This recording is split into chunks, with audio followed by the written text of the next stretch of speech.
ભરૂચ જિલ્લાના આંબોદ શહેરના મધ્યમાં આવેલા મોટા તળાવમાં 2 થી 3 મોટા મગરો તેમજ 2 નાના મગરના બચ્ચા દેખાતા હોવાના અહેવાલોથી નગરજનોમાં ચિંતા અને દહેશતનો માહોલ જોવા મળી રહ્યો છે। સ્થાનિકોના જણાવ્યા અનુસાર તળાવમાં આવતા નાના પક્ષીઓને પણ મગરો શિકાર બનાવી રહ્યા છે। મગરોની હાજરી અંગેની માહિતી સામે આવ્યા બાદ તળાવમાં મચ્છી પકડવા જતા બાળકોની સુરક્ષાને લઈને પણ સવાલ ઊભા થયા છે।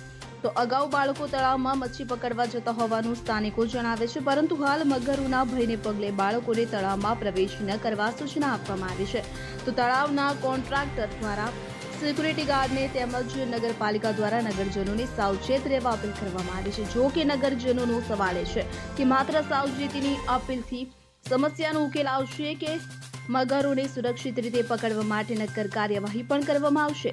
આગામી દિવસોમાં દશામાની મૂર્તિ તેમજ ગણપતિની મૂર્તિના વિસર્જન માટે મોટા તળાવ ખાતે મોટી સંખ્યામાં નગરજનો ઉમટી પડવાની શક્યતા છે। આવી સ્થિતિમાં તળાવમાં મગરોની હાજરીનો મુદ્દો વધુ ગંભીર બની શકે છે। તો વિસર્જન દરમિયાન મોટી સંખ્યામાં લોકો તળાવના કિનારે અને પાણીની નજીક પહોંચશે, ત્યારે કોઈ વ્યક્તિ મગરની ઝપેટમાં આવે અથવા કોઈ અનિચ્છનીય ઘટના બને તો તેની જવાબદારી કોની રહેશે, તેવો સવાલ નગરજનોમાં ઉઠી રહ્યો છે। ત્યારે સવાલ માત્ર મગરો દેખાય છે કે નહીં એટલો નથી, પરંતુ નગરજનોની સુરક્ષા માટે તંત્ર કેટલું તૈયાર છે તે મહત્વનું છે।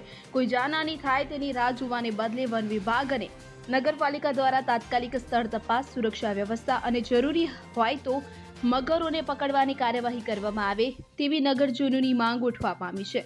રંગોની જાકીર સાથે ભરૂચ।